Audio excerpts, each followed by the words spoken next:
Ding-a-ling, ding-a-ling, ding-a-ling, ding-a-ling, ding-a-ling, ding-a-ling, ding-a-ling. It's fucking so annoying. Megatron must be stopped, no matter the cost.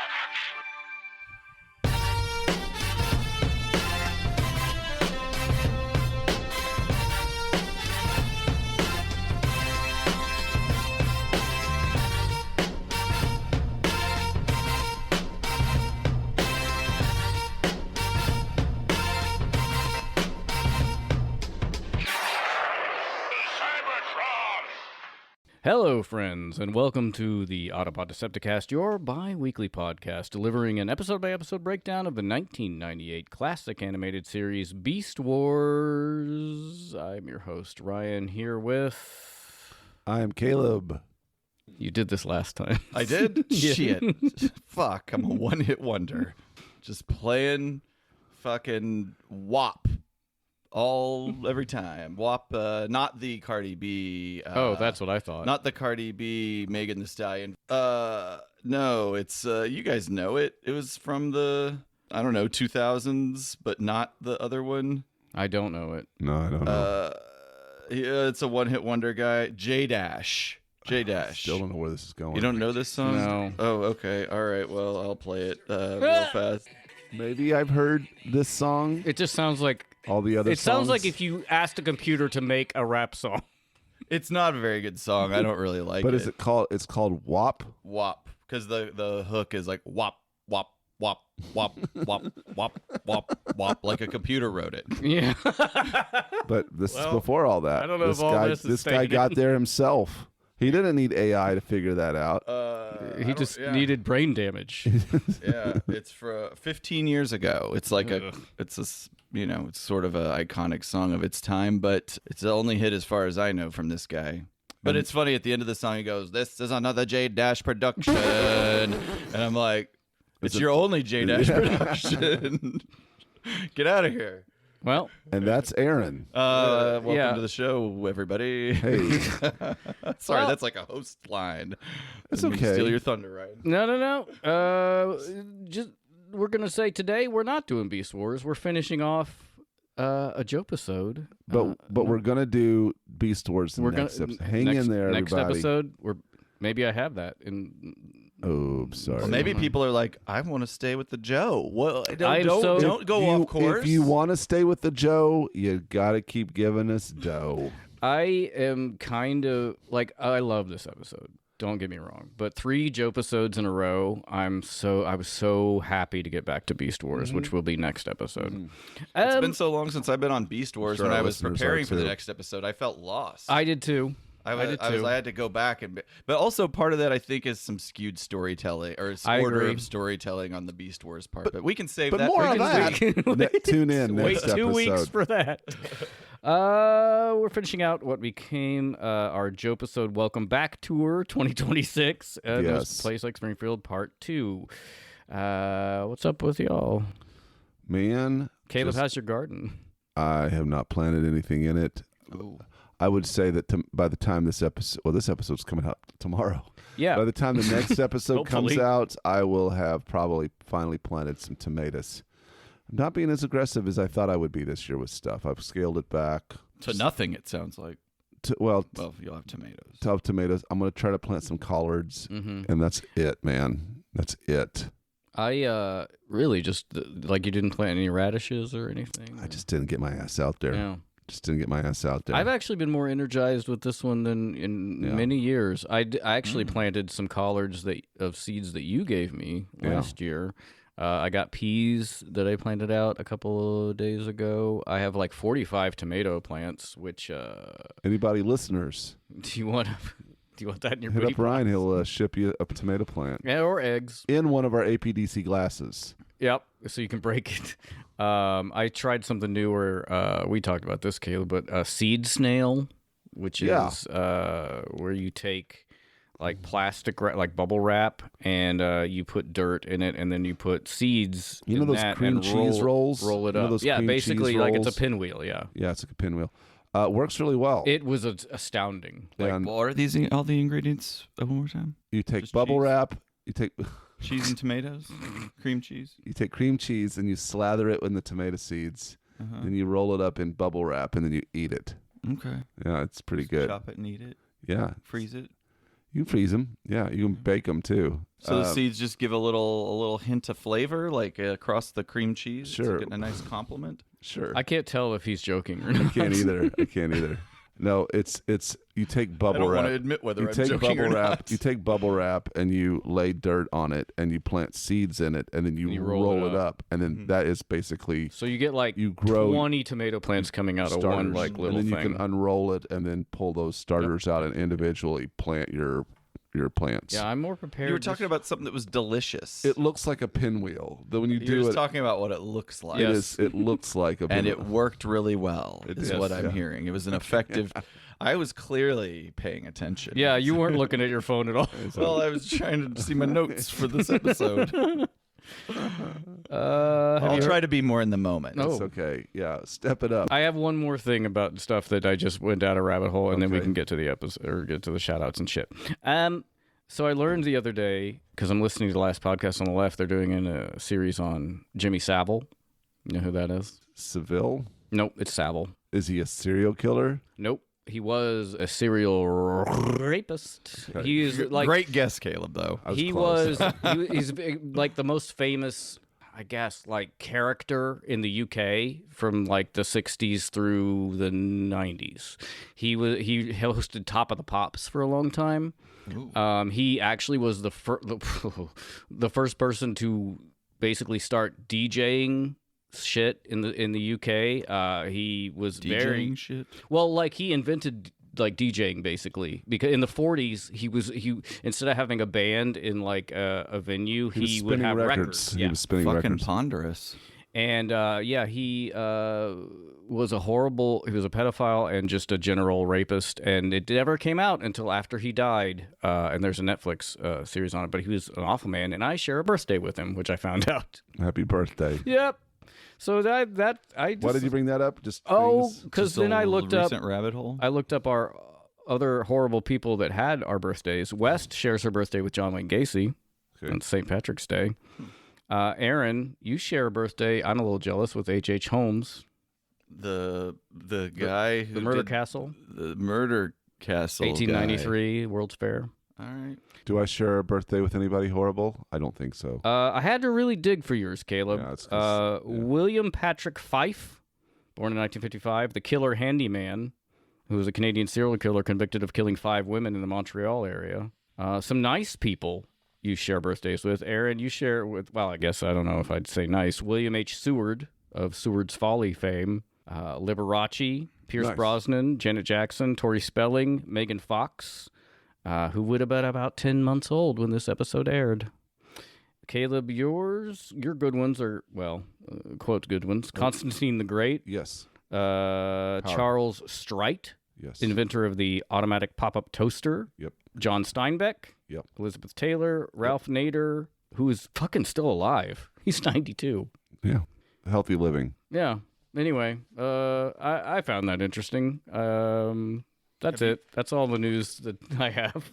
Y'all ever see images of Ralph Nader's wife? No, is she hot? Yeah.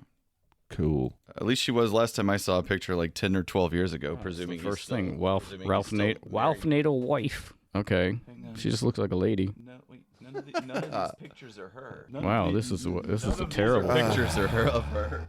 I don't. Well, I think it's her though. She just looks like a normal woman. I guess. I mean, I- She looks like a white lady. I don't know what. I guess if you're into average ass white women, there you go. Anyway, I mean, there's no problem with average white women. there is, but it's usually political. There's never any problems with average Yeah. white women. Should we do some shout outs? Yes. This I has hate, been- I hate this episode. Yeah. This has so been far. weird. I'm sorry. I did this. This is my fault. This is the problem, which That's is why he's whenever hosting. I host, yeah, it takes is you us guys off- have to go with me, and you never want to. Yeah, because you're just going dark fast. That's not dark. Serial killers are dead, and child molesters Yeah. that never got their comeuppance. Shout outs. Let's shout out the patrons. Please, Alpha God. Magnus, Debbie, Skeeter, Jeff the Pusher Man, Mike Cybert of Mike Cybert Radio, Bono, Michael Tremblett, Roop, Jonathan, Robinus Prime, Safubi Samurai, Chandler, Jay Soups, Matt from Louisville, Nick the Toy Mad Dad, Ken Bogelman. Be good. Thank you. Maurice, Captain Alexis, James and Julia, Michael Ordway, Tim Dubs, Jason from Cracktastic Plastic, Thomas, Betty Guns, Triclops, Optimal Alex Simon, New Daniel Argonus Prime, the unknown patron. Baden. Thank you. Brian Jones, Autobot 1000, Zarmat, the anonymous patron, Bruticus78, Johnny Utah, Derek, Shadow Maximus, and our newest one, Rocket Shark Chris, who brings us this Joepisode 2-parter. Thank you. And Wow, God bless, coming in strong. God bless you, sir, because this is strong. this is just the gift that keeps on fucking giving. The part 2, it just ramps it up to 11. Like it's Right. Yeah. And by ramping it like a rocket ship right out it's the bat. oh man, I can't wait to get into it. But first, you guys want a drink? Yes. Yeah, give me a drink. Okay.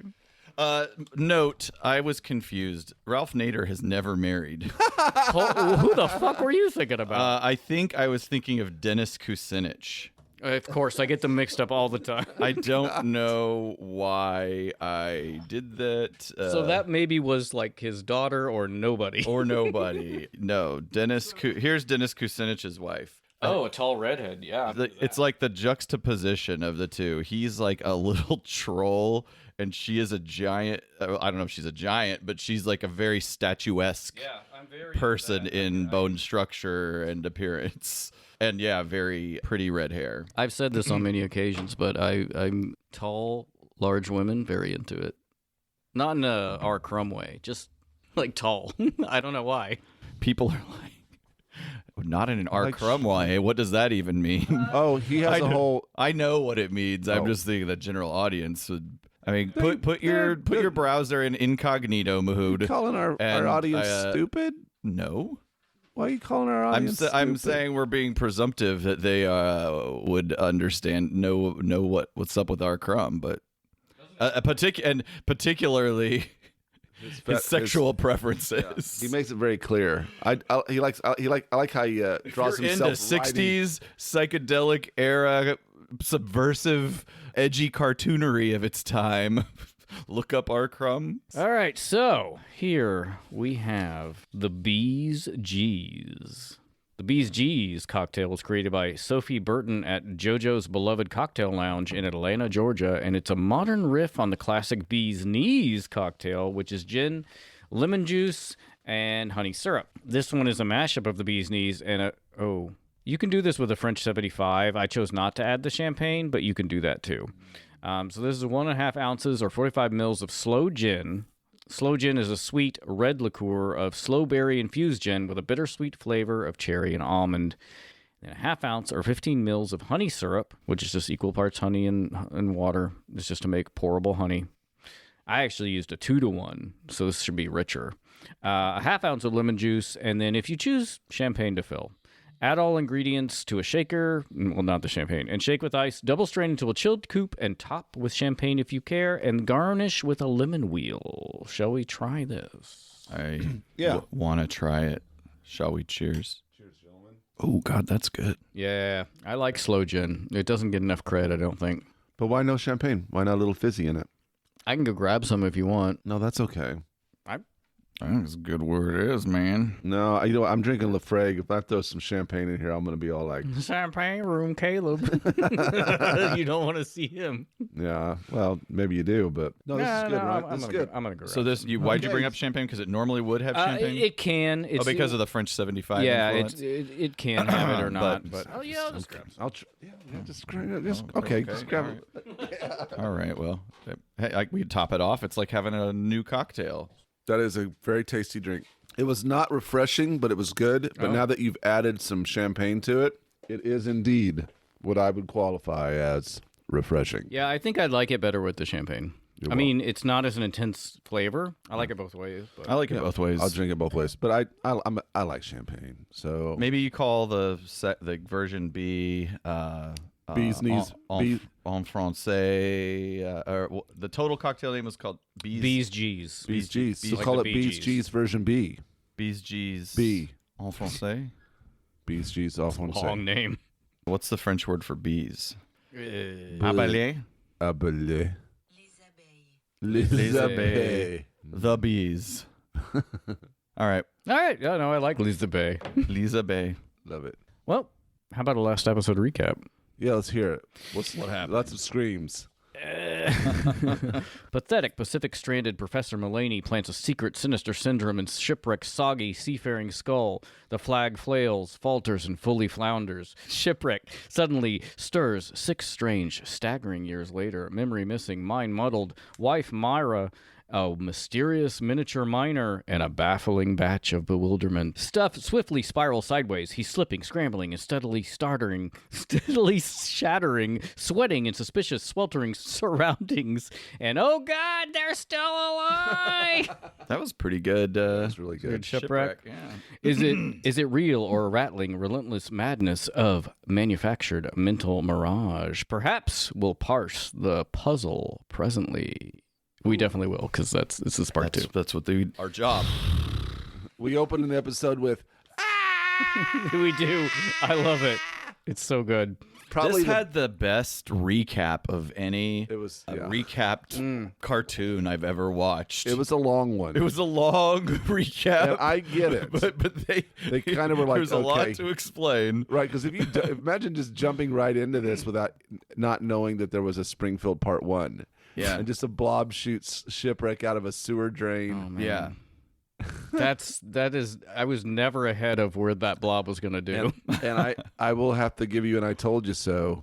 I know. We're going to get to it. Okay. We're going to get to it. You both were right. I was wrong. I don't even know. We'll get there. I was going to just record the recap. In the last episode of G.I. Joe, Shipwreck and Lady J undertook a daring mission to rescue Professor Mulaney, a scientist on the run from C.O.B.R.A. Your message said C.O.B.R.A kidnapped you and forced you to work on a new secret weapon. It could turn a lake, a stream, even an ocean into a veritable bomb. A bomb of unimaginable explosive power. How did you Where are invent they this? keeping this formula, Professor? Except for one ingredient.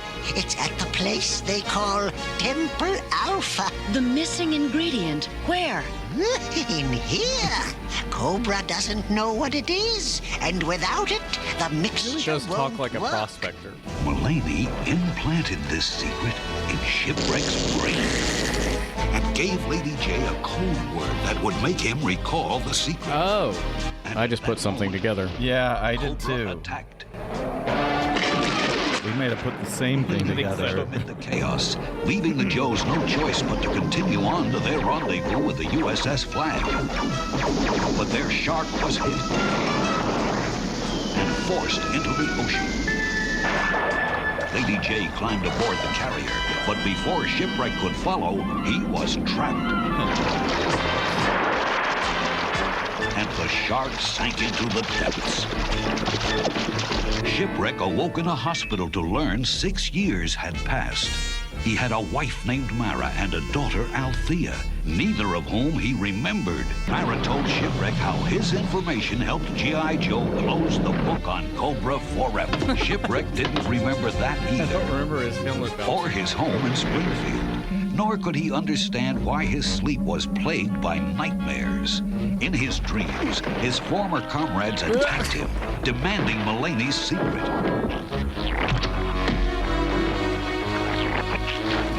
And then they melted, only to turn into hideous, shapeless life. I know. Now, the conclusion of I was There's going to no capture place. that sound He's going effect down of the this little blob. pinball track. But yeah, that's what I have. So, yes. We get a recap of the last episode up top, and then we open up exactly where we left off with Shipwreck inside the ball of goo that was Deep Six, Torpedo, Flint, and Scarlet, passing through a secret passage underneath the mysterious car wash of death, and then the Joe-Blob, containing our sailor boy, rolls down a chute like a pinball game, and then we... It's making fart sounds and Yeah, stuff. it is. We get shadowy Shipwreck. images of Destro, the Oh, Baroness, Duke, Scarlet, Cobra Commander as he hurtles down and then just dropped off into a huge, dark, bottomless chamber, seemingly. And then he's just fucking shit back out the sewer into the front of his house. It just shoots out of the. It shoots out and puts him on the ground and then like dissipates. Yeah, I might want to capture his scream because there's so many good screams. I'll put on our webpage. Caleb showed me before you got here, Aaron, just a super cut of Shipwreck screaming through this two-parter.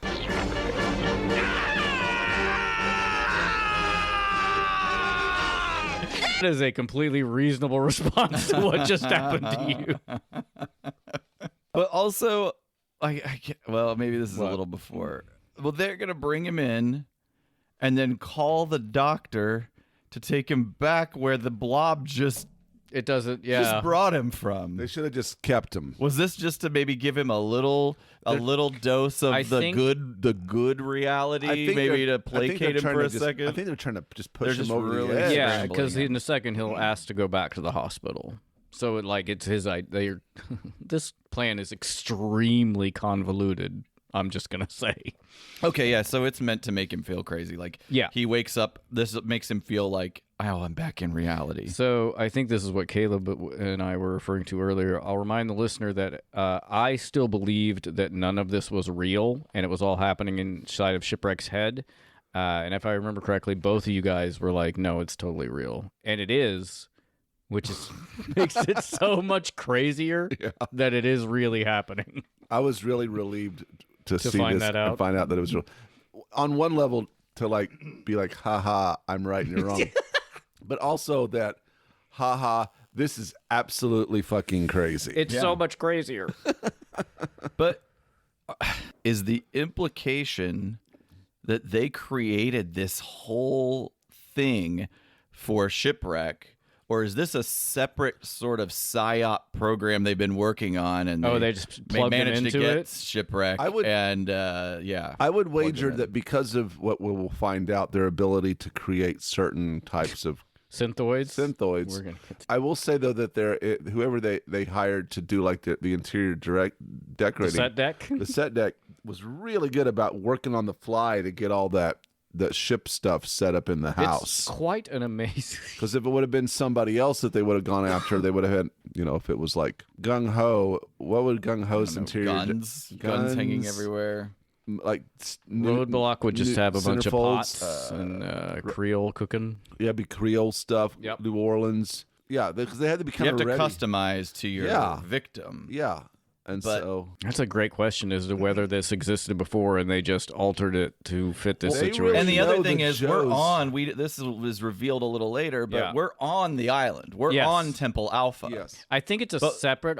We are. You're right. We're on Temple Alpha. And that's their research facility for the water bomb. Mm-hmm. But they also have this. Yeah, they're red. C.O.B.R.A's got a big budget. I have that point later. Like terrorism must pay really well. It does, obviously. Peter Thiel. We will later get into Peter the fact Thiel, Elon Musk are funding. We will get in later about the synthoids, about how I kind of think that's probably the more important technology. Seems really useful if you can just imitate and implant like a fake Joe or anything. Yeah. Well, Westworld, if you guys watched that, there was a lot of that. Yes. Going on, especially the later seasons. Yeah, it was wild. I love that show. So poor Shipwreck. The Joe-Blob retreats back into the sewer, leaving Shipwreck on the grass to scream, which we just saw. Mara and Althea run out of the house to help him, and Shipwreck says, "Call Doc, put me back in the hospital." And then here comes Polly's disrespectful ass. He says, "Somebody's going to the funny farm." And then, Caleb, you should do it because you do the parrot voice. Oh, somebody's going to the funny farm. There we go. And then flies off to Springfield Hospital, which appears to be... phone. Sorry. No, it's fine. That phone has too many buttons on it. Does it? Let's see. It does. Okay. Maybe there's like speed dials. Oh, yeah. Maybe they got some auto programs. Yeah. 1, 2, 3, 4, 5, 6, 7, 8, 9, 10, 11, 12, 13. And so, like, Polly, flies off to the hospital, which is just behind the neighborhood of Shipwreck's house. Just walk there. It's a small island. Yeah, which will fight. Like I was like, what the fuck's going on? Because we'll see later. Paulie lands on a lab skeleton in Doc's office and tells him Phase 1 is complete and the Swabby is on his way. Doc tells the parrot that he'll be ready when Shipwreck arrives and Paulie should make his report. Okay. Yep. So my first reaction when I saw this was like, Paulie, you double-crossing bitch. But also I was like, now I'm seeing, like, in retrospect, I'm like, the synthoids are having actual conversations about the plan. There's an AI. So these synthoids have a kind of a level of sentience. Of consciousness and sentience. Sort of, I guess. So they're without too much direction from C.O.B.R.A. Autonomous. They're autonomous and that's wild. It is. We could have a whole conversation about that, which we won't. But yeah, that is crazy. Like, so yeah, they're just operating on some kind of AI.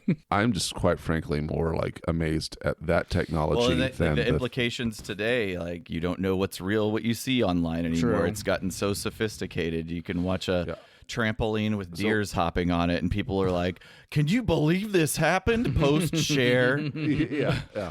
I wonder if the synthoids ever come back later in this series. Maybe it's pretty impressive. I feel like everybody just abandons their technology and moves on after the episode. What if the synthoids did come back and we just don't know it, and all of the characters that we end up watching after this on G.I. Joe are actual just This synthoids. would be great if like they took over and replaced everyone, including C.O.B.R.A. and Joe, and just continued the same acting thing as because themselves. they think they think. What series is that where like they think that they're the real person? Well, Westworld dabbled in that, like Aaron said, but there's a movie. Have you guys seen They Clone Tyrone? I haven't. Oh, we talked about it. Said you guys really like. I need to watch it. Sort of similar, because those clones don't know that they're clones. Yeah. Dang. But yeah, so there's a plan. Phase. What is it? Phase 1 is complete, which is to drive. And what is Phase 1? To drive Shipwreck actually batshit insane. Okay. To want to go back to the hospital. I feel like he was there kind of from the beginning. You saw Roadblock melt. That was awesome. Is hot. Sure is toasty in there. Sure is toasty. Why would he say that? Even as he turns to him, like, and did he's he know he was about to melt into goo? So he just said it to be I don't funny. know. Has he just got a twisted sense of humor? There must be like a program in the synthoids to be fucking weird, like to drive Shipwreck insane. He's melting. Help! Not help me. Help him. Okay, so it wasn't just a sort of glitch that caused Roadblock to melt in that scene. It was pre-programmed. I think to they are fuck fucking with Shipwreck. Yeah, they're trying that to break his brain. We cut to the infamous car wash. Paulie flies inside down into an elaborate C.O.B.R.A. base where the strangest interaction I ever did see takes place. As C.O.B.R.A. commander asks Paulie when they will have the information. The bird presses a button, and the screen blips to a stark-ass hospital room where Shipwreck is in bed, attended by Doc and a nurse, and Mara looks on with a worried look on her face. The hospital room, the first time we see it, looks kind of like Autobot Spike, where it's just like a room with nothing around, but then we quickly cut to a proper hospital room in the next scene. Doc says to Mara that they may have to keep Shipwreck a few days, but everything is fine. Go home, get some rest, and then as she leaves, Doc turns directly to camera and gives C.O.B.R.A. Commander the OK sign. There it is. I don't understand why do we need to see footage of the fake doctor talking to the fake wife about the fake scenario? Right. Like they they are that these people are all and Shipwreck is out, I think there's no reason for this performance. No, I think there is a reason. I think the reason is, as an audience, we're supposed to not know what's going on, and so it's a storytelling thing where we're not supposed to know. Within the reality that we're living in, there's no reason for that. I know.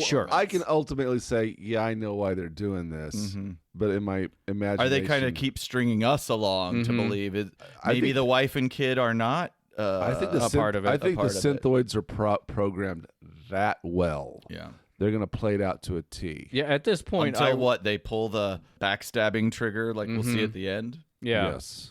Yeah, at this point, I was still like, what the fuck is going on? Because I don't remember this episode at all.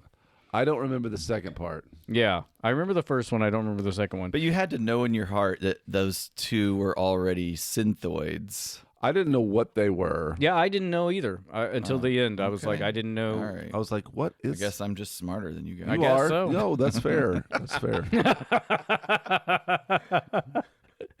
The logistics of this whole thing turned my mind into a pretzel. For the sake of efficiency, the Doc could have walked out of the room, morphed back into his wife, and walked back into the room, or opposite. True. You really don't need this many synthoids. You just need 2 or 3. Well, I don't know if he's like the T-1000 in that a synthoid can just automatically. Maybe you can only have one form.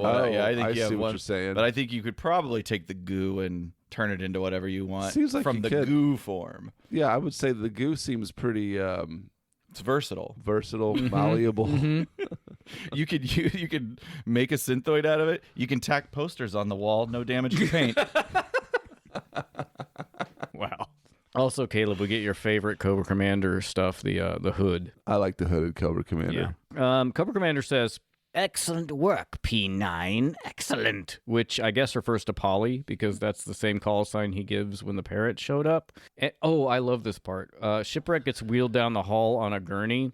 And I do want to call out, it was a pretty cool choice to show it from the POV of one of those curved mirrors. Yeah, and they got it up, and they throw it into the scene. Yeah, it was pretty awesome. I like that choice. They wheel him through a staff-only door and some sexy-ass computer voice. We'll just capture it. Yeah. Mm-hmm.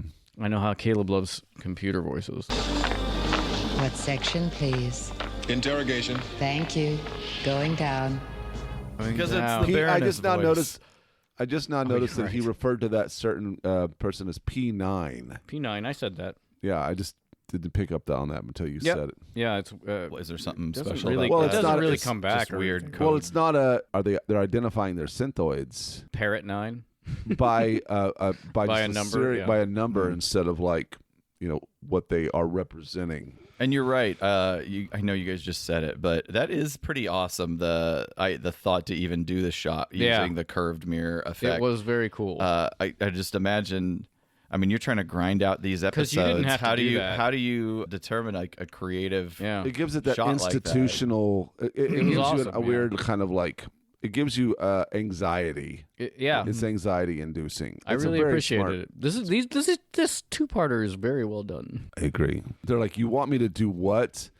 I think a really cool shot that was well thought out is that he grabs Scarlet. When he grabs Scarlet by the wrist and her hand melts onto his hand, and that's fucking fucked up, dude. Yep. Doc secures Shipwreck to a bed inside a huge room, and then just then the twins, Tomax and Xamot, enter with a blonde lady in uniform and say, don't touch that dial.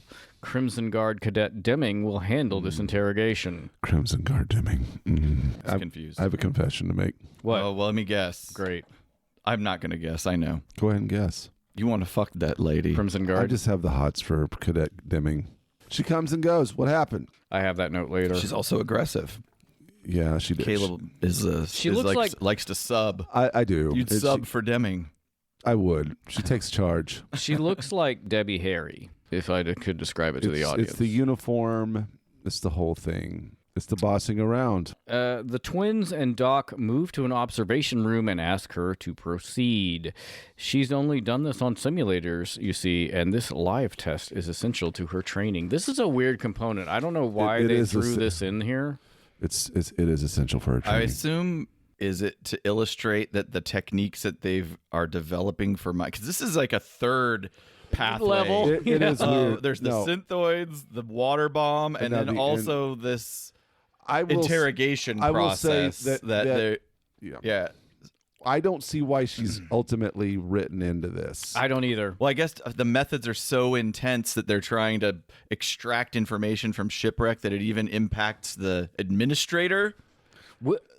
It's odd that it just isn't that they didn't just end up using Just having him in the room doing it with nobody in there? I guess they made a decision that they couldn't have. I mean, they made a specific decision that it had to be like a human and not a synthoid. Well, and they made a specific decision to make it a human that we don't know and will never see again. Yeah. Is the implication that her brain is scrambled at the end of this? I think. Well, we'll get to that. Let's watch it. Right. But also, not to get too far ahead, but as a point to what y'all said, we'll see in a second that the synthoid that is Doc has opinions of his own. Yeah. So Cadet Demming activates disco lights in the room and earworms Shipwreck, saying that they are embarking on a journey into his mind. Chula Vista in the San Diego Naval Yard when he was a kid. Yeah, we get a lot of backstory on Shipwreck here. He joined the Navy at 16. Oh my gosh, it's like whispering into his ear and stuff. You've got to put your pants back on. Joined the Navy at 16, lying about his age, saw the world, battling river pirates of Southeast Asia and smugglers off the Florida coast, which is like, shouldn't that be the Coast Guard? I don't think that's the Navy's job. I'm very happy to get a backstory on Shipwreck. Oh, it's great. I like it too, which is fucking interesting because in a second, we're going to get to see him where he meets Joe, where the event in the desert where he first joined G.I. Joe, and we see this ludicrous shot of Shipwreck, Flint, and Snake Eyes on a fucking boat with skis sailing across the desert dunes. I know. I didn't know that until I read about it, and it is. We'll do something about that in Script Deviations, awesome. But apparently that really did happen in an episode. Finally, we get to the island in the South Pacific where he encountered Professor Mullaney. And Cadet Demming tries to get Shipwreck to tell her what Mullaney revealed to him, but he doesn't know. Then the twins demand Demming increase the juice to full power. And this is where Doc balks, saying that she's inexperienced and that could drive her mad and also damage Shipwreck as well. And you like the gloves, the touching him? You like how she gets increasingly more aggressive? Ryan called the gloves. Ryan got clocked, son. Yeah, the twins don't like that Doc has his own opinions. They say that he's obviously developed opinions of his own and is defective, so they shoot beams out of these wrist things and turn Doc into the same kind of goo we saw the other Joes melt into. I'm like, holy shit, these synthoids... Yeah, they're beyond sentient. They I guess eventually. Yeah, maybe if they're alive too long, they would develop opinions. Cadet Demming increases the juice to full power, and we get some Raiders of the Lost Ark phantasms flying through the room. Yeah, why? Why we go to commercial? I don't know either. It's just a cool visual, I guess. He's losing his goddamn mind. How much therapy you think he needed after this? Hopefully he got some. Yeah. Sounds like they just threw him back into the action. These are like Legend of Zelda type like enemies. I was thinking Castlevania. Yeah. That's actually better. Well, You're a better person. I get it. Back from commercial, Demming learns that Shipwreck can't give her the information without a code word, which again, we do not have. The scene is actually pretty trippy and cool, and we get to see the phantasms turn into the heads of like Cobra Commander, Baroness Scarlet, Polly, a giant cobra. Oh, here we go, Caleb. Cadet Demming jumps on top of Shipwreck. She does.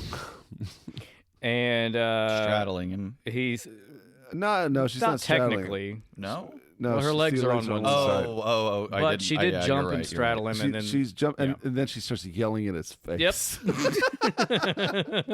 Caleb was like, "I got to take a break to go do something." I was watching this on the way to work, and I almost had to pull over. Finish. So I wouldn't lose control. Cadet Demming screams that he's lying. Then she falls over, passes out, and the twins enter the room. I don't know if I said that he told her that only Lady J knows the code and she's dead. Him. Now she's straddling him. She's straddling him there. Yeah.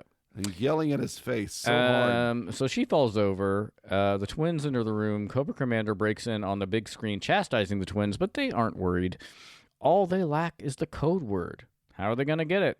Leave that to us. And in the meantime, Cobra Commander, they suggest you should find Professor Mullaney and pretty cheeky talking to your boss like like that. But the twins have always been that way. Well, I mean, they are a part of C.O.B.R.A, but I also feel like they're independent. Separate. Yeah, but they own a corporation. And they are, they're money guys. Yeah, that's true. So it's like, they know C.O.B.R.A probably can't operate without them.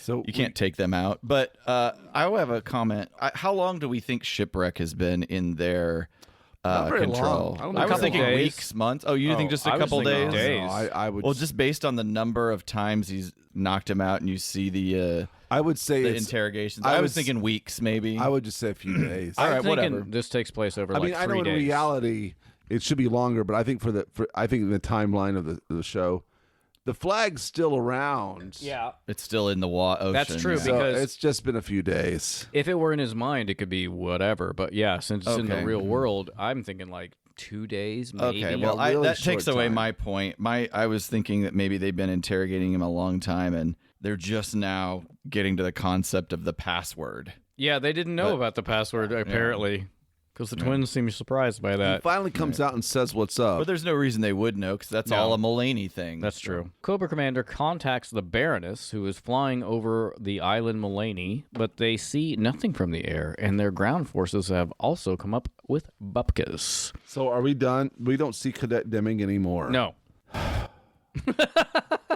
That is a shame. So Professor Mulaney might be dead. The Baroness recommends, again, redoubling the efforts, and C.O.B.R.A commander is sick of hearing this shit from his underlings and sends Polly off to rejoin Shipwreck and try to get that code. We must have that code! We'll let this catch up, but at this point I thought, what if we just had a computer program who started saying random words to Shipwreck, hoping one would work, which is ridiculous, and exactly what they fucking do. Yeah, alphabetically. I mean, it's not a bad idea. Except we'll find out it's not a code word, it's a code phrase, so it never would have worked anyway. It wouldn't have, but you got to start somewhere. Apparently, Cadet Demming is kind of a popular cosplay figure. Oh. Crimson Guard Cadet Demming. Is she only in that one episode? She's only in that one episode. Wow. You should have Andy do that. I've tried to have her... I've mentioned Baroness, and she's not interested in that at all. She's like, I'm not going to play into your perversion. No, she doesn't. She doesn't. It's not happening. Have we got to the scene where they're reading the dictionary yet? That's right. This scene is right here, where they have this light that is reading like literally the entire Oxford Dictionary to him. Like, oh, I like how C.O.B.R.A commander is pissed off about this. Irugo, Airy, Aeschylus, Aesculapian. The computer is reciting the entire contents of the unabridged Oxford English Dictionary. The code word must be in there someplace. Very clever. Why, we'll have the answer in 6 or 7 years. That's not even the burn I was thinking of. Keep it going for a second. Okay. Perhaps Destro's made some serious progress at finding the missing ingredient for the formula. We'll accompany you to the lab.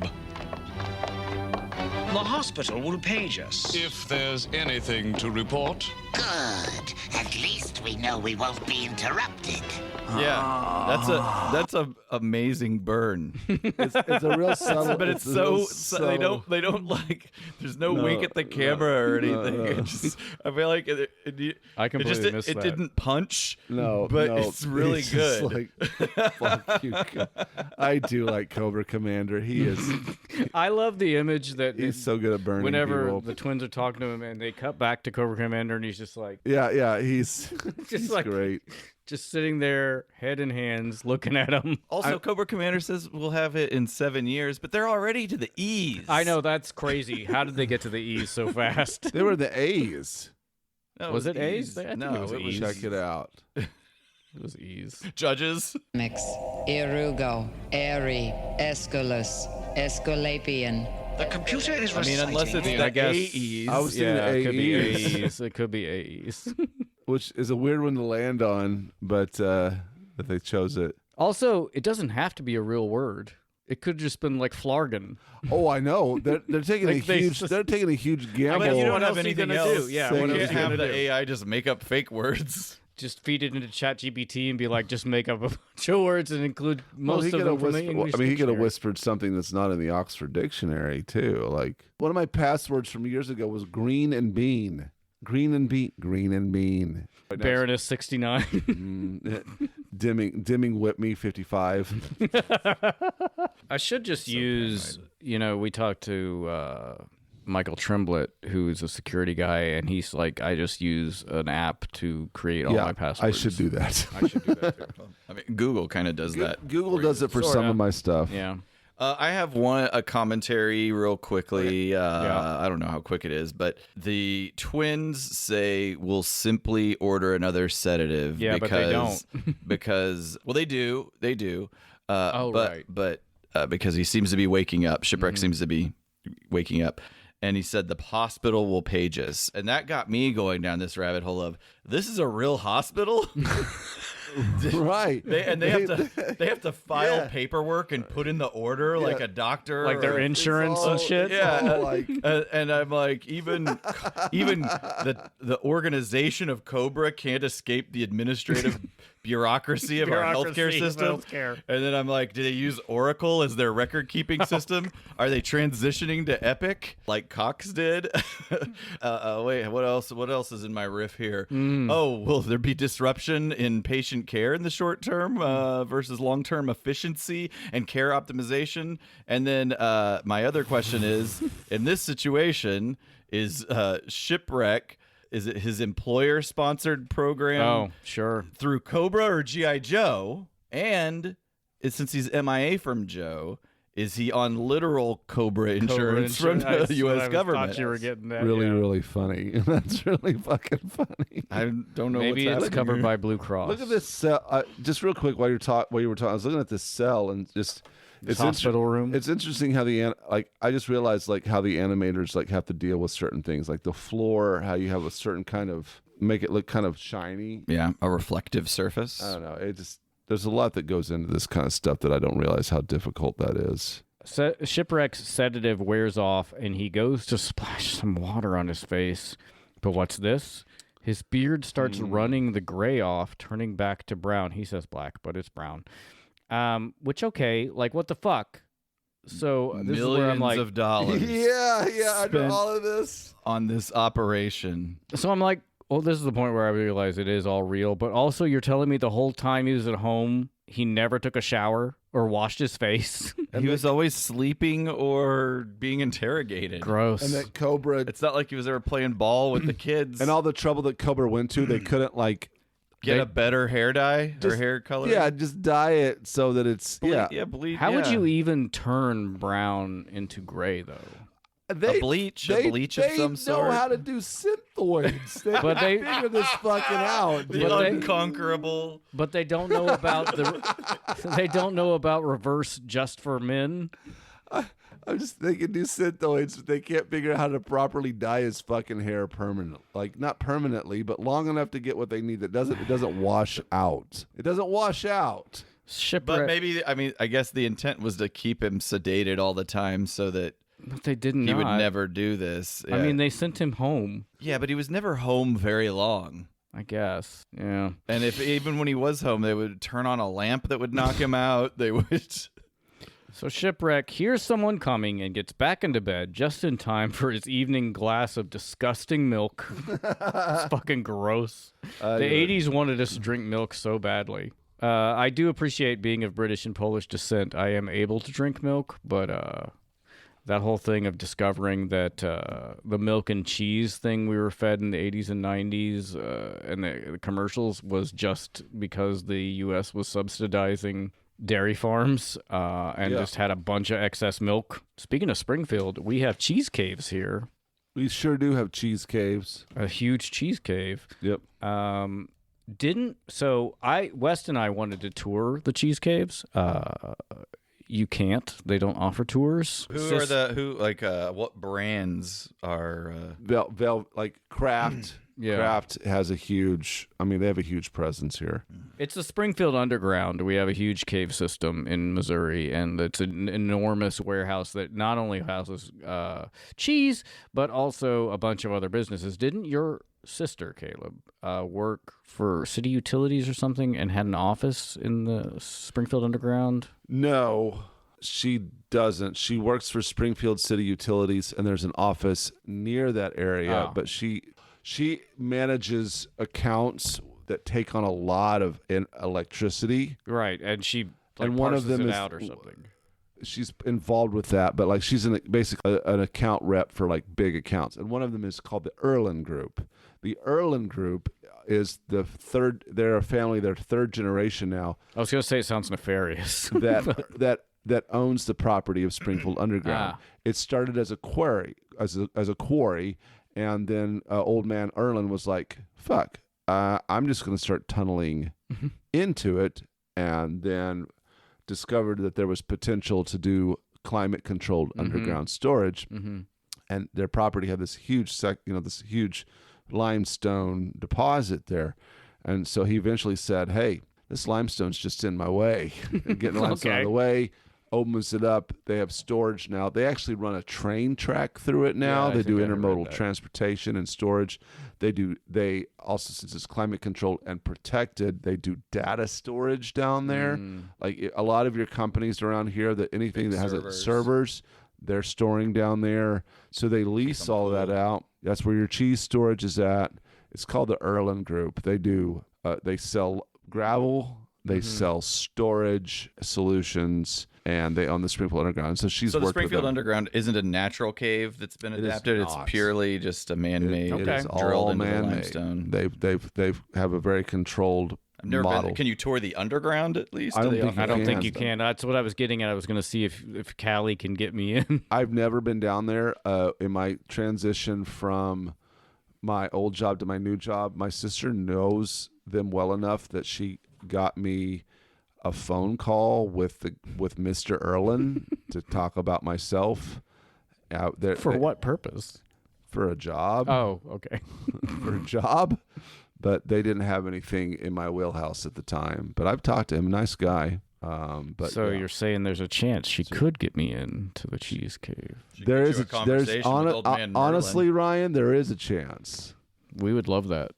I'll see what I can do about giving you a tour of the cheese cave. Now, I could maybe get you to the underground. Yeah, maybe not the cheese cave. One step further of the cheese cave. Well, sure. I would just be interested in checking out the underground. I've seen videos and stuff, but I would love. I've never been down there. I'd love to go down there. Yeah, it's enormous apparently. So yeah, I think it'd be really cool. That's where if there was like a nuclear attack, I would be very inclined to just go bum rush it. Yeah, I'd probably get shot, but that's where I would go. Do they have armed security there? I don't know. I doubt it. But that's where I would head. And you'd have all the cheese. Well, yeah, that's the thing. You'd have all the cheese. Yeah, you'd never shit again. I'd be a post-nuclear cheesemonger. You'd have people coming begging for the cheese, and they have to subjugate themselves before you. That's right. Yeah, you can have 1 cube. I'm just saying, Caleb, that's probably the cheese lord. That's probably the safest place to be. Sure. Well, that is the thing. And it has resources. Has a bunch of caves and shit. So, like, there are a lot of places we could go in the event of because Kansas City is one of the nuclear targets. Kansas City is a very large, similar kind of setup. Yeah. Where were That's Springfield Cheese Caves, Springfield Underground. So, the nurse comes in for his night milk. But our boy Hector isn't having it. He's like, "Thanks, lady, but no thanks," and puts the nurse in a hold and pours the milk down her throat. Yeah, he sure does. Thanks for the milk, lady. Thanks for the milk. Thanks for the milk, lady. I got a couple points. Okay. And this one just came to me. If they really wanted to sell us on the whole 6 years have passed, you're older thing, they should have made the parrot's feathers gray. I mean, but parrots live like 90 years, so... I did look that up. Parrots, I was curious how long parrots live because of the supposed 6-year time jump. Yes, smaller species, which I would assume this one fits into, like budgies, can live 5 to 15 years. Larger species like macaw and cockatoos live up to 80 to 90 years if properly cared for. That is insane to me. So that's that's something you need to know if you get a mid-sized parrot, is they might outlive you. I should ask West what species of parrot she thinks this is, because she's very into parrots and like cockatiels, and she might have a guess. Also, he pours the milk down the nurse's mouth and she passes out, but is she not a synthoid? That's a good Is that point. the one human that actually works here? I have a theory. Okay. I think that nurse is actually Cadet Demming. Oh, fan theory. Let's back it up. No, she passed out. She did pass out. But Cadet Demming? Yeah, she got back up. Cadet Demming got back up. She got knocked down. Did. But she get up. She Oh, did. you saw her get up in the footage? Yeah, she's back up. Okay, so she wasn't I think killed. the nurse is Cadet Demming.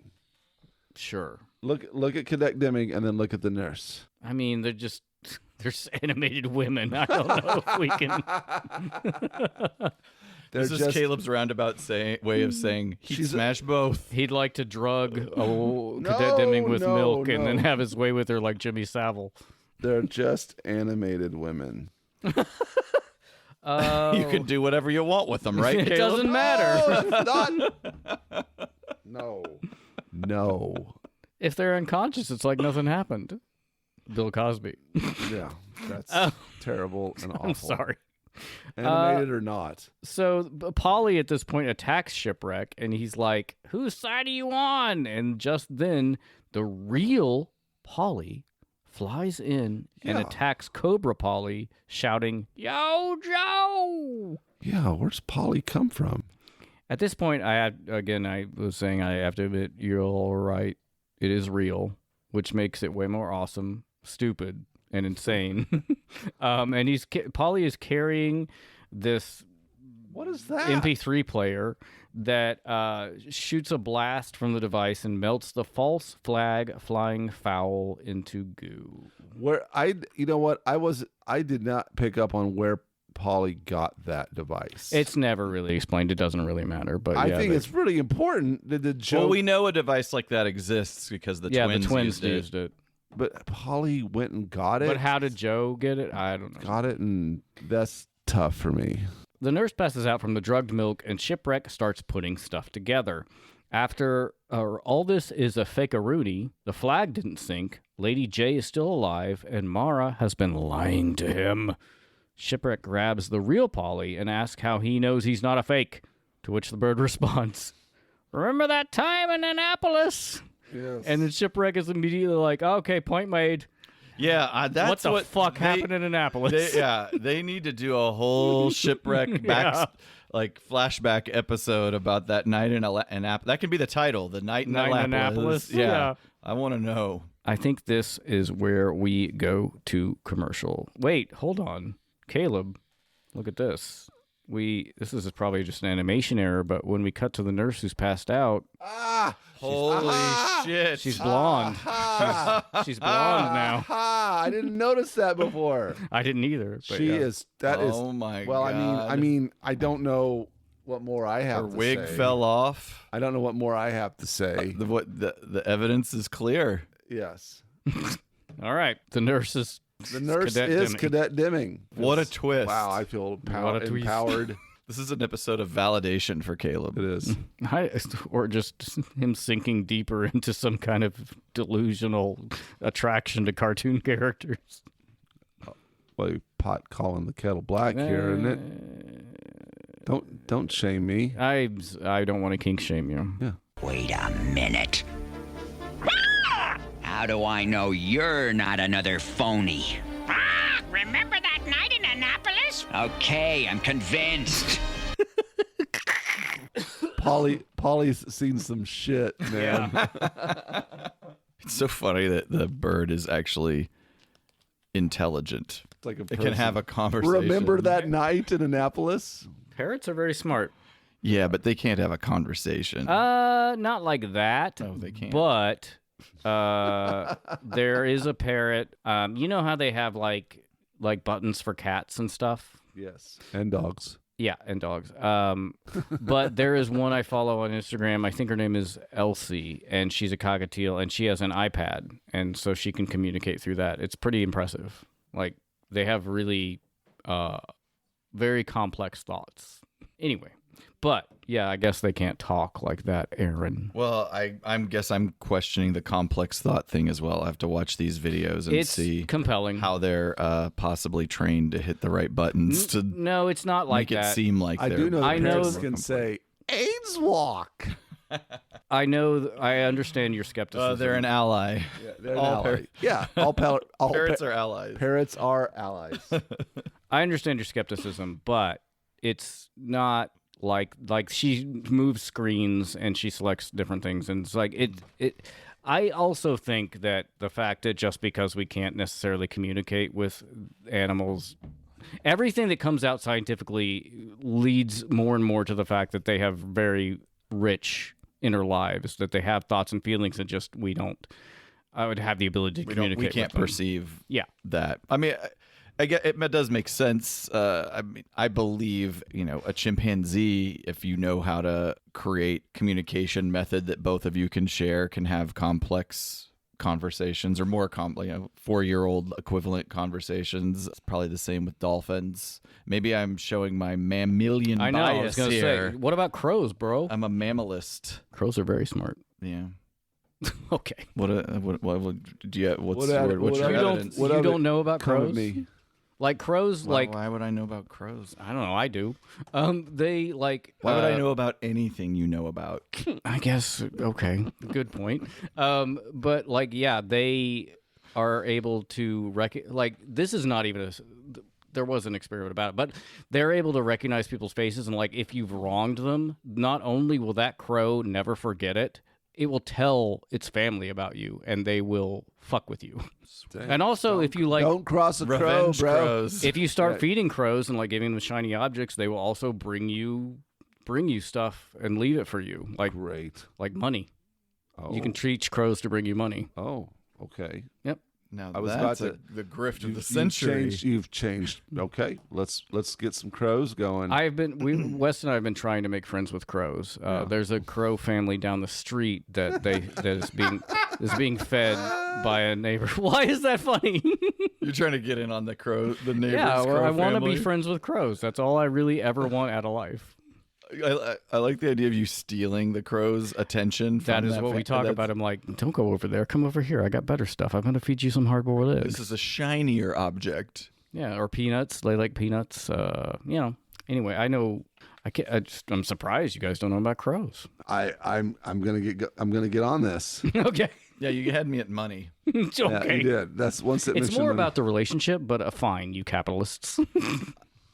I feel like if you're a crow guy, you have to have an aesthetic. You have to have this Victorian. I need to repaint my house dark. You got to have not a problem. One of those dress up as the crow. I mean, you guys have seen the outside of my house. It's covered in vines. Yeah, it's your house is very crow friendly. Yes, I would agree. What was it? Melody said is she dropped you off a couple of years ago. It's eventually Ryan's house is just going to look like Jumanji, which I'm into. Where are we? Okay, we're back from commercial. We're back at the car wash, which is right next door to the hospital. Everything is next door. I guess it makes sense. The whole town is fake. I mean, it wouldn't be very big. Why have all the tunnels? I know. Walk them over there. You just don't get it, Scott. Also, we had that scene from part 1 where they were at the marina. So I guess that's the coast because we are going to find out that this is an island. I mean, you already knew there was the Flint scene. That's what I'm saying, yeah. Because he's got a job on boats. Yeah. I mean, this is where I put, you mentioned this earlier, Aaron, but how much fucking money did C.O.B.R.A put into making a whole town just to find out the code from Shipwreck? So maybe this town is just here and they just retrofit it for whatever is happening. Temple Alpha is not the island from the part 1 where they discovered Mulaney. No, right? It's next to it. This is Temple Alpha we are on right now. So I guess one theory I had is that maybe I don't know, an Oppenheimer situation where you build a town bring in the scientists but that's not this island.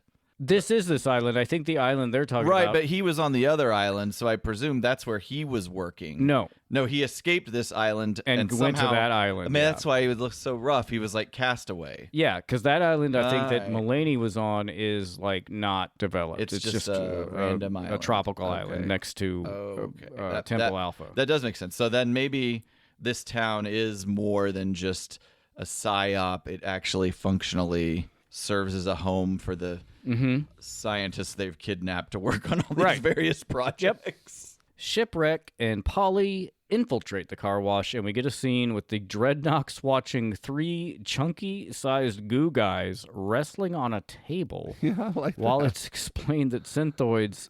Oh, you know what? This is where I was just going to capture I like watching the chunky goo guys. It's really weird. It's almost like they're playing a video game. Synthoids are created from this material called pseudoplasm.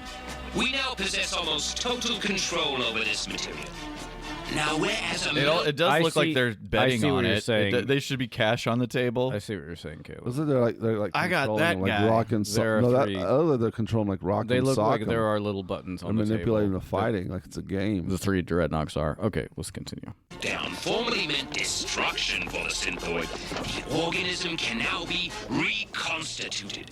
And as you can see, they are virtually indistinguishable from the real GI gel. Why is he giving this tour to people that work for them? I don't really understand why. If there were corporate investors, I could be like, okay, we're showing you we're trying to show off our facility, but it's just the guys. Yeah. They should already know this. I also like that it's a very high-tech facility, but the door that Shipwreck goes through, it's just a door. It's an old doorknob with an old-fashioned keyhole in it. Well, some of the places in this base are older than others. Sure, yeah. They haven't dealt with it's deferred maintenance. That's all it is. We cut to another part of the base where we learn that we are on an island and Springfield is actually Temple Alpha. And I love this sequence. Shipwreck sets off an alarm and runs through some rooms with secret C.O.B.R.A experiments going on, which is also like Annapolis. I want to know about these scientists and what they're doing because... he spills some fluid on a scientist who goes bald like Lex Luthor, and then some other dudes are drone-controlling paper airplanes, apparently. They are synthoids in the shape of paper airplanes. Oh, you think so? Yeah, they're like synthoid paper airplanes. What? All the professors have weird long hair. Like, but he gets spilled. Lex Luthor. He gets Lex Luthor'd. Oh, maybe it's an acid. This is what I'm talking about. These planes. That's the game you're talking about. Those are synthoid planes. They're flying those for sure. They're controlling them. Yeah, because they send them after Shipwreck, which is very easily. And apparently they have a lot of weight because they knock out the Crimson Guards that are coming through the door. They're more like paper mache airplanes. Papier mache. Eventually, Shipwreck comes to a ladder. He climbs up to another lab where he finds just a fucking book with Operation Water, which is Mulaney's work. But if only they knew the code word. Better project name for that. Operation Water? Yeah. Come on. Operation Hydro Now. Whatever. Operation... Vitamin water. No, that's not good either. I'm not good at operation names either. See, it's harder. It's harder than you think. Sorry, Mulaney. If only they knew the code word. Polly pipes up saying, "Frogs in winter," which is not a code word. It's a code phrase, so that computer would never have gotten there. And then that triggers Shipwreck to immediately remember, oh boy, okay, deoxynitro triphosphate, ammonium hydrochloride fulminate, potassium triglyceride, and thulium isotope 385, the secret ingredient. Okay. Yep. I'm sorry, I'm not quick on the uptake. How does Polly know the code word again? Well, Aaron and I noticed this before. In the recap, you can see whenever... He's whispering to Scarlet. Polly is like in the foreground looking. So I think he's that is so subtle. Lady J, sorry. Yeah, Lady J. You never would have picked up on that. That is so on the fucking show. subtle. We barely picked up on it on the recap. Yeah. Because I definitely would have called out, how the fuck does he know that? Did Lady J tell the bird that and say, I have that go help later. Shipwreck? Mm-hmm. That is incredibly subtle. But as far as we know, the Joes on the ship don't even know Shipwreck's here. I have that in a second. Yeah, like before I saw that just now, or when we started the episode, because that is in the Joepedia of like, how did Polly know? And I'm like, well, they showed us how They he told knew. us. Yeah. It's almost like they forgot. And I wonder if that's in the original episode, if we were to go back. I don't know either. Or if they edited that in just to Surely, kind of retrofit it into the recap to give us a little clue. Maybe, but I just can't imagine they wouldn't. I don't know. I guess we can all go back. How good is our parrot hearing, bird hearing in general? Can they hear like a motherfucker? Like a lip read, I guess. I think their hearing is about. Well, let's find out. I think their hearing is about like ours. Parrots have exceptional hearing, designed for vocal communication and identifying distant sounds.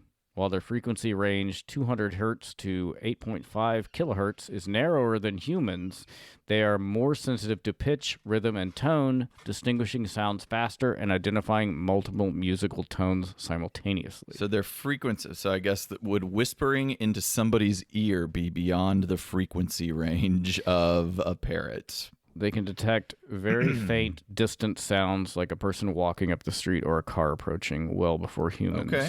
So, all right. Yeah. All right. I'll get with it. Good job, Mr. Gerber. So their frequency range is narrower, but their receptive range, if that's the right way of putting it, is much better. It's sort of like how dogs don't have as good a vision nearly as humans, but they are able to discern very small movements much better than we are. Oh, so I looked up all these combinations that I guess we could just capture what he said. About that. What he said. Mulaney's formula. It's gotta be. We could blow Springfield off the map with this stuff. If we knew the code word to get the secret out of my skull. Code word? Frogs in winter! Frogs in winter! Deoxynitrotriphosphate, ammonium hydrochloride fulminate, potassium triglyceride, and thulium isotope 385. I like his face whenever he's reciting it. It's like he's like surprised, not in control of his mind. Like this is coming out. So I did look that up. None of these combinations of words are real things, though the words themselves are real chemicals, but not in that combination. And there is no known isotope of thulium with a mass of 385. To our knowledge, that is impossible.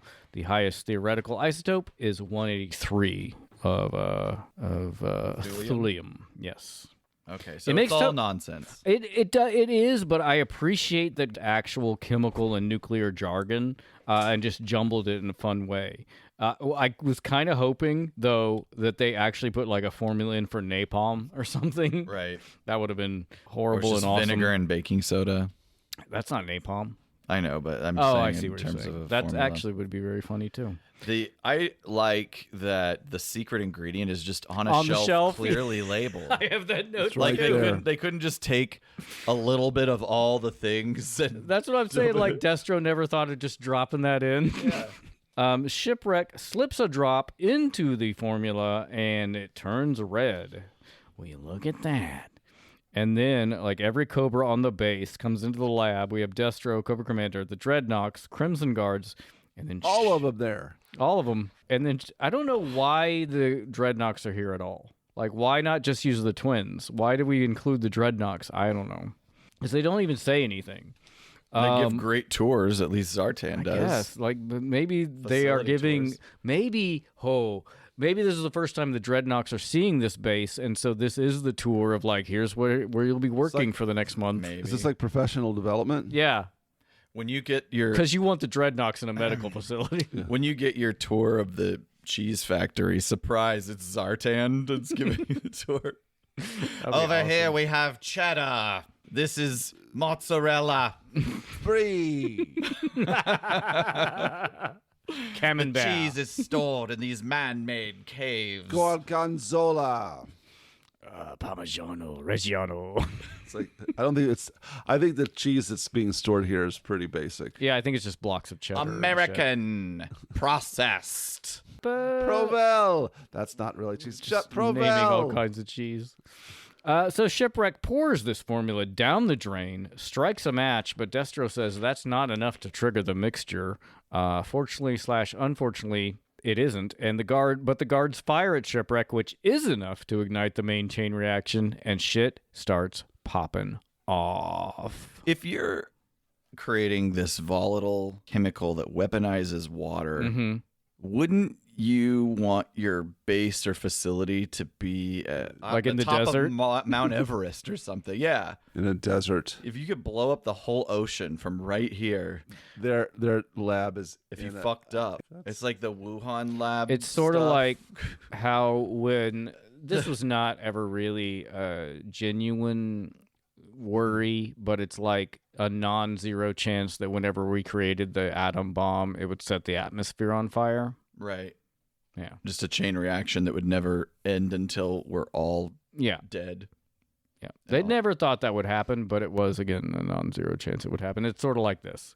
I mean, this is way, way more like... I don't understand why the laser was able to ignite when the match wasn't. He said it needs to be triggered. That made me feel like maybe there's an electro triggering that needs to happen. I thought it was just heat. Like the laser is a lot hotter than a match. All right. Off the coast of the island, Lady J, who did not die, sees the fireworks from the deck of the USS Flag, and Flint orders to set course, all deliberate speed, which I don't really understand because, like, how much closer can a fucking aircraft carrier get than it is? And then he tells Lady J to scare up a sky striker and get to flying. I like how they're still out there and they're like, where's Shipwreck or Shipwreck dead? Or they know they're like this Temple Alpha thing, and they're not like, oh, let's just trek that other island over there. Yeah, I guess they don't know. Why haven't they already invaded that island? Right. And plus, they got the scientist. He didn't tell him. I like it's that island. I like this part. There it is. The one literally right next to the one.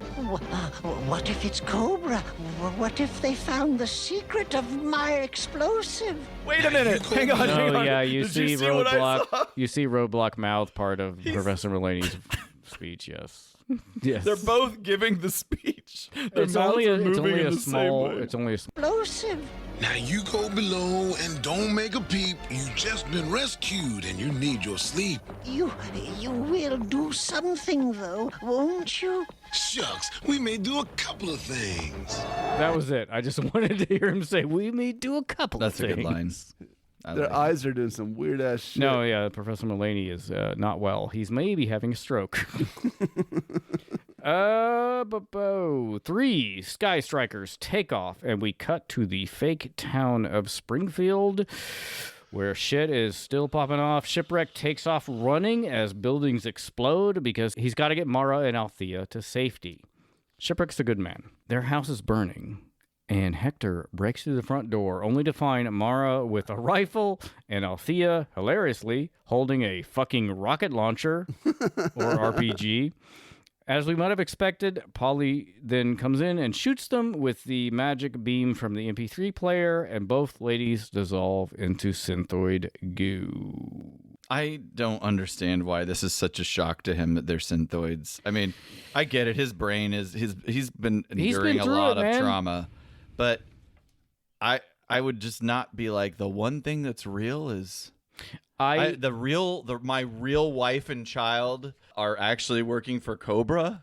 I think, how do I put this? I think it's more about, I have this a little bit later, but more about Give it to me now. His hope of, like he says in the last episode that he never expected him to want a wife and kids. I think this is more of an emotional thing, which we will see at the end is definitely true, that he discovered that he does want this, and he is living in hope at this point. I love it. I love it. Shipwreck escapes the house. Lady J and Flint find our boy, and we get one of the saddest, most heartbreaking moments I have seen in G.I. Joe. Lady J asks if there was something important inside that house, to which Shipwreck, tears in his eyes, mutters, "Nah, nothing important.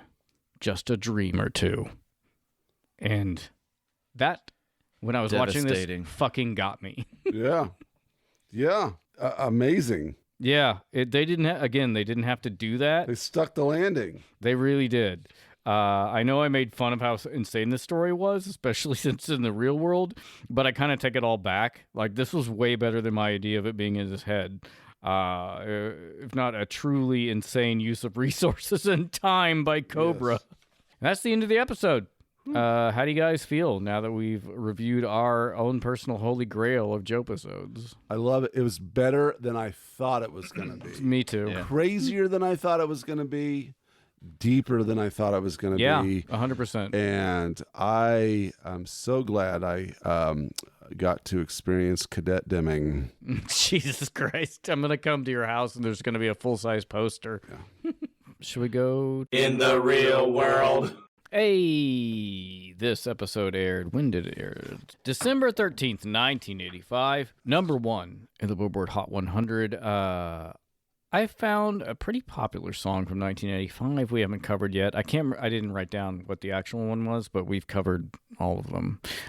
This single was number 95 on the year-end Hot 100 singles. Today's single is Fortress Around Your Heart from Sting's debut solo album, The Dream of Blue Turtles. Off the top of my head, I do not know this song. Please tell me more about it. I would be surprised if you did. Let's just find it, because... It was his debut solo. Because I didn't remember. I remember the song once I heard it, but yeah, I did not recognize it from the title. Let's just come on. I know this song. Yeah. It's a good song. God damn, that's a good song. It is. I was way more into the Police than I was into Sting. I wasn't like a super fan. I mean, I had the Police's greatest hits because it's their greatest hits. Yeah, it's a very. To be fair, this song, Fortress Around Your Heart, aren't the most disturbing lyrics, but it is about a man keeping a woman captive, kind of, until years later he realizes he should have let her free. He's like trying to keep her safe. The singer basically creates a minefield around a woman to keep her safe inside a fortress, and then later realizes he has to walk all that back through the minefield to make appeasement, which I guess is nice. But it does seem like the woman is a slave. It sounds like the sequel to Every Breath You Take. Well, I have a point about that, too. Obviously, all the imagery is a metaphor for a relationship in trouble, which probably just should have ended. Nobody seems to agree with my interpretation that this song is scary. But I'm just saying, even from the songs I loved about the Police, that sounded like forlorn romantic songs, looking back on them like Don't Stand So Close to Me, which is about pedophilia. That's a well-known problematic. I mean, it's a story. It's not like he's advocating for he's coping. it. He's coping with his. It's like the story of a person who's Yeah, and then like you said, Every Breath You Take, which is about a stalking. I'll be watching you. Yeah. I Can't Stand Losing You, which is a song. I think, to be fair, pop culture likes to frame Every Breath You Take as a stalky song. No.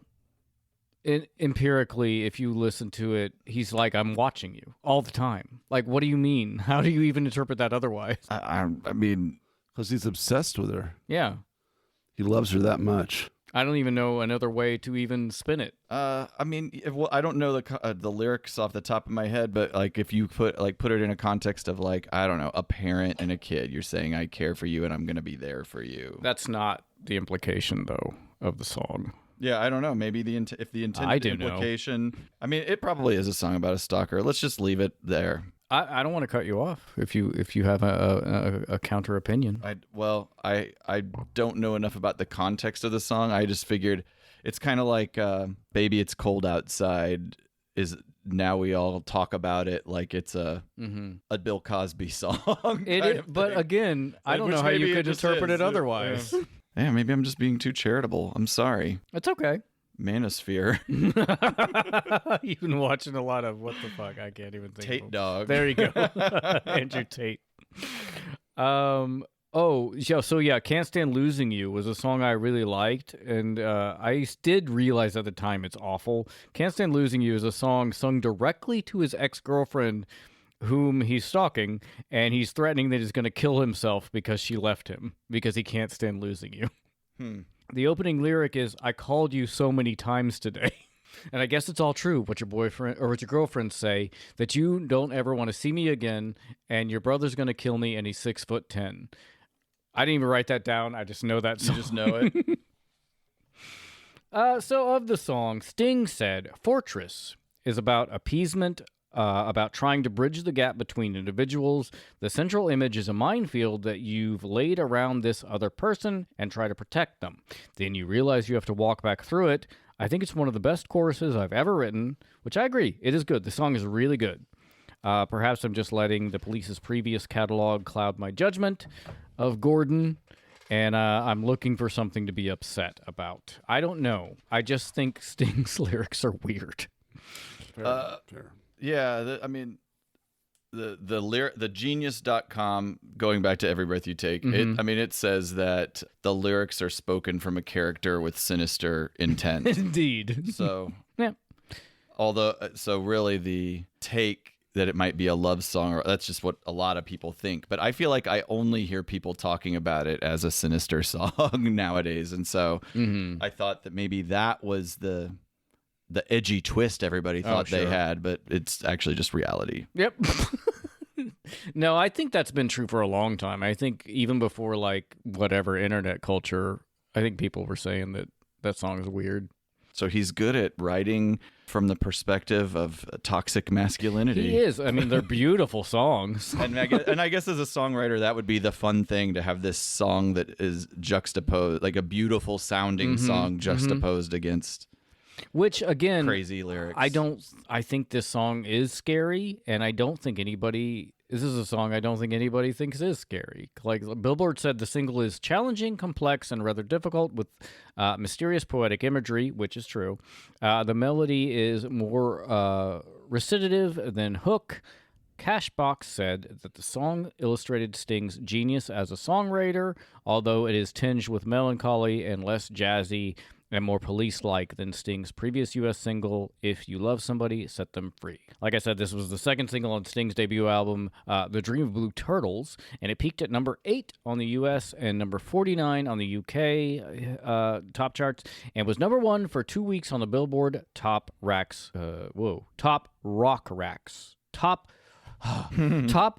Tracks chart. That's hard to say.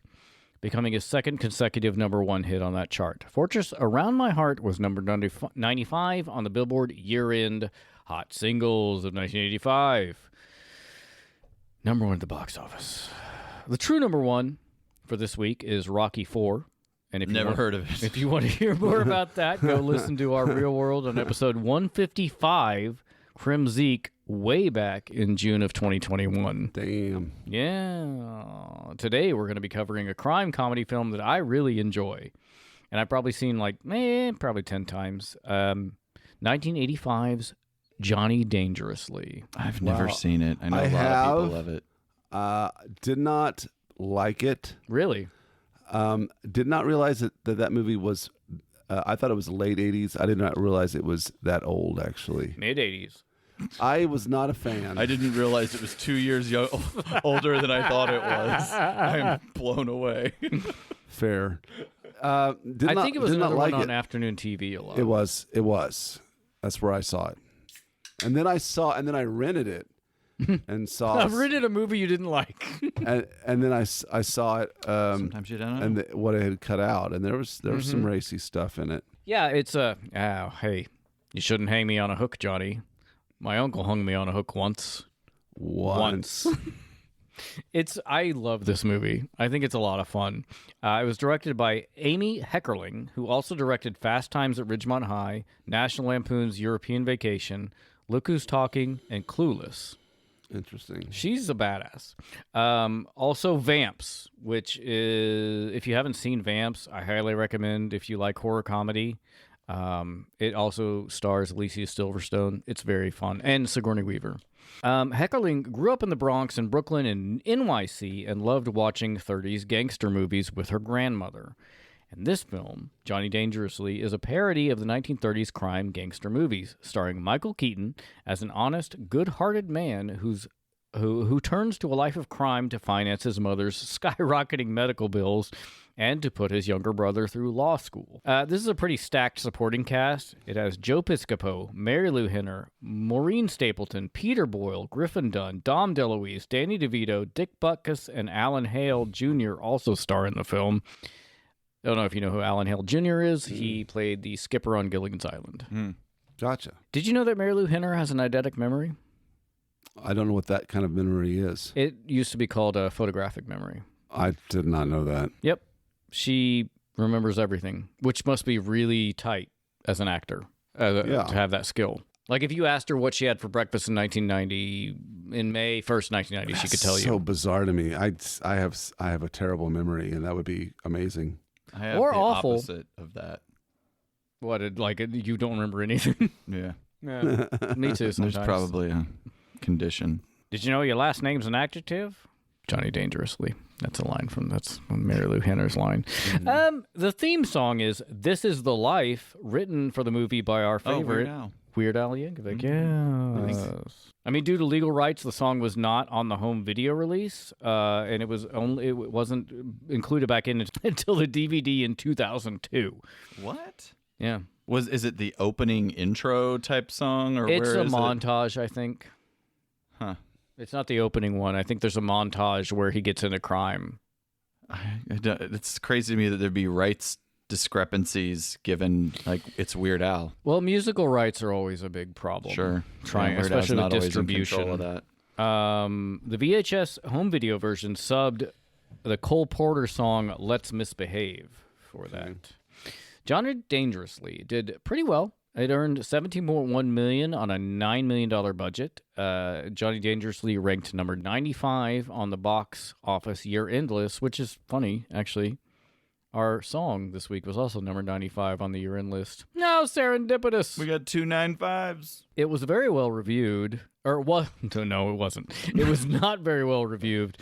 Holds a 44% on Rotten Tomatoes. I mean, that's modern and only based on 16 reviews. At the time, according to Mary G. Hurd, the film, quote, is loaded with sight gags, one-liners, numerous sexual jokes, and puns, unquote. Mm-hmm. But many critics found it to be a comedy which relies on sophomoric humor. And I'm like, yeah, that's what it is. It is what it is. I feel like that last sentence was just put into Wikipedia to cast shade. Like, I don't know, like on particularly Mary G. Hurd, because she is the director of film studies at East Tennessee State University and the author of Women Directors and Their Films. So, like, yeah, it's supposed to be sophomoric. It's a parody. Yeah. Like, I love the movie. Go watch the movie. in a good way. You know yeah, I think it was sophomoric humor made by a woman. I mean, you could argue like the Zucker brothers. Exactly. But it's also can be genius. Yeah, same thing. I really think people had a problem with it being a woman. The genius of the lowbrow. That's a real world. Okay. I have not given Sting's solo work. I'm pretty well versed in the Police, but I have never dived into Sting. No, I haven't. Maybe I should. Present tense. It all feels a little cheesy, but it's probably not. Like that old Dana Carvey bit of like, we were just calling you okay, Gordon. Now you want to be Sting. Hey, I guess we should do Script deviations. We actually have more than usual. Seems like a lot of people love this two-parter. So the Joepedia actually has shit on it. That's good. At the 1949-minute mark, Roadblock's mouth... Oh, we talked about this. Roadblock's mouth moves along with Dr. Mulaney for a couple of seconds. Why? I can't believe this was an actual reference to a Joe episode, but we talked about this. Shipwreck's flashback where he's shown piloting the sand skiff with Flint and Snake Eyes is real. It's from The Revenge of C.O.B.R.A, although it was actually Flint and Mutt on the boat. So and the skiff was changed from green material to ordinary wood. So they actually reanimated that for this and episode. Added Shipwreck. Oh wow! I guess no, it's Shipwreck was always there. Oh, okay. Mutt they swapped Mutt with Snake Eyes. Snake Eyes. Thank you. Yeah, that Storm Shadow's the C.O.B.R.A one. Yes. Right. I did see on the Joepedia page that despite Lady J being the only one who knows this code, Polly just rattles it off. And I thought in the episode it would be explained that she told it to Polly so he could rescue Shipwreck, but it's clear that Joe had no idea if he was alive. So I put here, I'm going to think that Polly overheard it in part 1, which we saw in the recap. Subtle and amazing. Yeah. While you are going through this, I'm going to look up part 1 on my phone on silent mode and see if that happens, or if they were just like, oh, fuck, we got to figure this out. Okay. I mean, either way, it's great. Is the episode that he has the sand skiff, is that the one where they deal with the Egyptian gods? No idea. It's called The Revenge of C.O.B.R.A. I don't know anything about that one. Okay. Well, I mean, we could look it up. The one that I kind of plug out there sometimes, now that I've seen this, was the one involving the Joes deal with some you talk about Egyptian this all the gods. time. It's a 5-part miniseries where the Joes battle C.O.B.R.A's attempts to dominate the world with the Weather Dominator. Yeah. It's a sequel to Mass Device. Got it. And introduced Shipwreck and featured Destro, Zartan, and the Dreadnoks with iconic action that holds up to this day. All right. I guess it was, interesting. It was like a little mini-series inside the series. Also, so is that not part of the show proper? Because it says a mini-series in 84. Whatever. All of the currently available versions of the episode No Place Like Springfield Part 2 are edited from the original. When Shipwreck returns to his house at the end to rescue Mara and Althea, there's a longer conversation where Shipwreck asks Mara and Althea whether they love him. Althea then insults Shipwreck and threatens him with the rocket launcher. Polly flies into the room, knocks down Althea, and then zaps Althea and Mara with the melting device, allowing Shipwreck to escape. All versions of the episode, including the syndicated and DVD versions, now have Shipwreck run into the room, and there's an abrupt cut where he starts to talk to Mara while Mara and Althea hold weapons on him, and that conversation is cut short. Polly flies in, and there's another abrupt cut. Suddenly, Althea's synthoid model is already being dissolved, and Polly dissolves Mara as well. I noticed that in the episode, like Mara is almost completely dissolved whenever they cut to that. Yeah. Did they cut that because of the kid pointing the rocket launcher?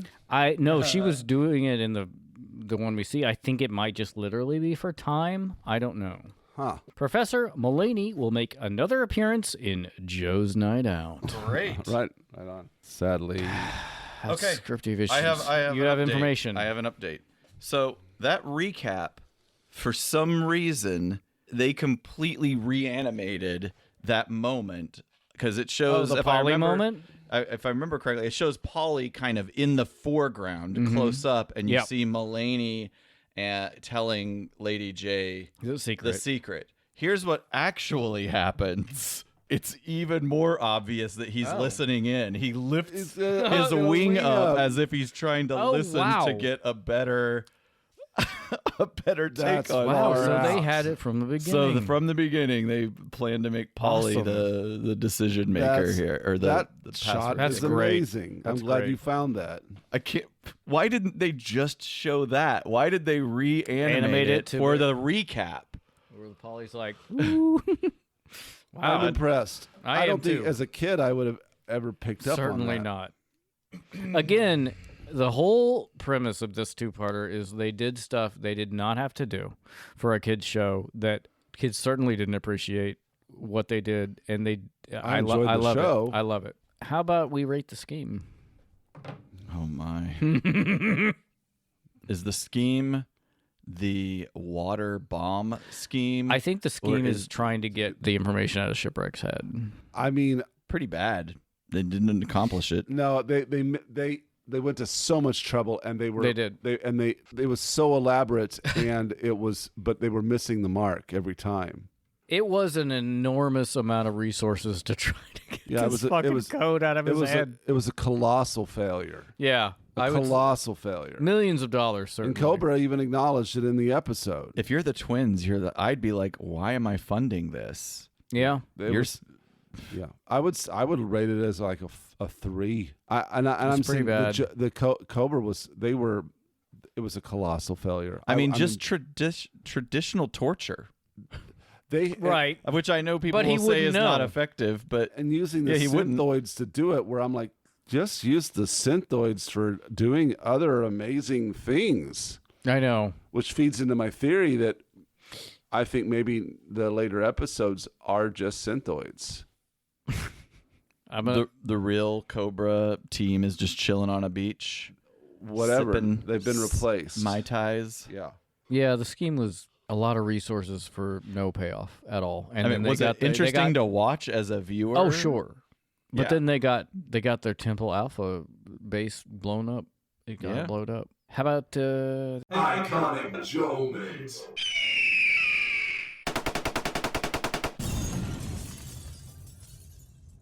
when Cadet Demming is yelling in his face. I knew it was going to be that. I actually did write what the fuck happened to Crimson Guard Cadet Demming. I hope she comes up in a future Joepisode, which apparently she does not. Really, the last scene where Shipwreck is clearly thinking about what he's lost is what I put. Like, I talked about that, but he said in the first part he never saw himself married with a kid, but presented with it. He really felt the loss, even though they weren't technically real. And I'm like, yeah, man, that's fucking writing. You didn't have to put that in a kid's cartoon. Yeah. Emotional experiences are real, even if the actual experience isn't. Yep. I don't know. I'm trying to come up with a deeper... No, you got it. Deeper thought. I also say Polly is really the MVP of this episode. For sure. Yeah. Where was Polly? Was Polly just investigating while he was kind of the first couple of days living there? And yeah, I was thinking about that, and I'm like, I guess, he just had to pick his moment, I suppose. I don't know. If you want to tug at that thread, it kind of can come apart, but I don't know. Is this a bigger statement about how we live in a system that's been designed for us? We all live in that system. Oh shit! It might not be synthoids and whatnot, but we don't realize how, not in a matrix like we live in a fake computer world, but the experiences that we go through are somebody's designing things so that dominoes fall into place and keep us under control. Oh man! I mean, I don't think that's a ridiculous statement. It's true. To some extent. Is this a metaphor for that? Probably not. Well, I don't think it is. It's Reagan's America, but I don't think so. But yeah, I see what you're saying. The surveillance state, the everything. It just makes me think of They Live. Still haven't seen it. Where probably never will. Why? It's really good. I got a lot. I got to prioritize. I don't think you have a lot. But like where it is, that's the John Carpenter metaphor for how corporations see us as just consume, breed, spend, forget about how bad your lives are. Don't worry about your lives. You need the new McDouble. I do kind of need the new McDouble though. I don't think... Caleb, if Crimson Guard Cadet Demming were on a commercial, Caleb would buy whatever she's selling. I would sign up for C.O.B.R.A immediately. Get your microphone in your I would face. sign up for C.O.B.R.A immediately. If she were the recruiter that went to the high school? Yes. Yeah. Well, I guess that's fucking it, man. All right. There was no place like Springfield. It was totally true. I love it. It wasn't even a... Well, I guess it was a place. It was literally a place. Yeah. Well, hey, shout out Rocket Shark Chris. Yeah. This was amazing. Thank you, Chris. I can't believe somebody actually. I can't believe somebody actually paid to have us do this. Yeah, we met him at TFCon Chicago last year. Okay. Next time on the Autopod Decepticast, yes, we will return you to your regularly scheduled beastly programming. Yeah. In addition to bringing back our usual host. Who could it be? I don't know. I don't know. I just came in the basement. So, plugs. Hey, should you wish to support us, the simplest way, give us a review. Apple Podcasts, Spotify, Google Play, sub on YouTube. Go to our Patreon if you're so inclined. We have several layers of support. Booty Box beginning at the $5 level, which I've started on some things for it. I still need to make that spreadsheet. Caleb has a bunch of random ideas that may or may not be logistical. A lot of them are not good. Booty Box at the $5 level. Patreon.com/APODcast. Merch. AutopodDecepticast.com/store. Buy us a drink. If you have a drink you would like us to feature on an episode, just send us $5 to @APODcast on PayPal. Tell me in the notes what you would like me to make, and I will make that cocktail on a future episode because I cannot make it on a past one. Thirsty, money, buy us a drink. Buy us a drink. There it is. Caleb, what is another way they can support us? What we just did today is an example of that. We did a Joepisode. And we did that because one of our listeners contributed to us some money. Typically, we will take 75 doll hairs for an episode of G.I. Joe. If you give us $75 and an episode recommendation, we will do that for you. We call it Dough for Joe. Hell yeah. Make that explanation longer. I will next time. Okay. All right. Twitter, Blue Sky, Facebook, Threads, and Instagram, all of them at APODcast. And if you become a patron at any level, you have access to the notorious APDC Discord, where we are the most active.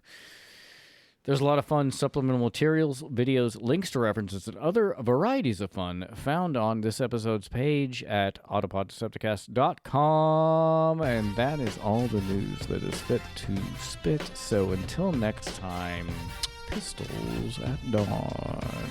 Back to the past! That's right. That's fucking right. All right. This was a good episode. What?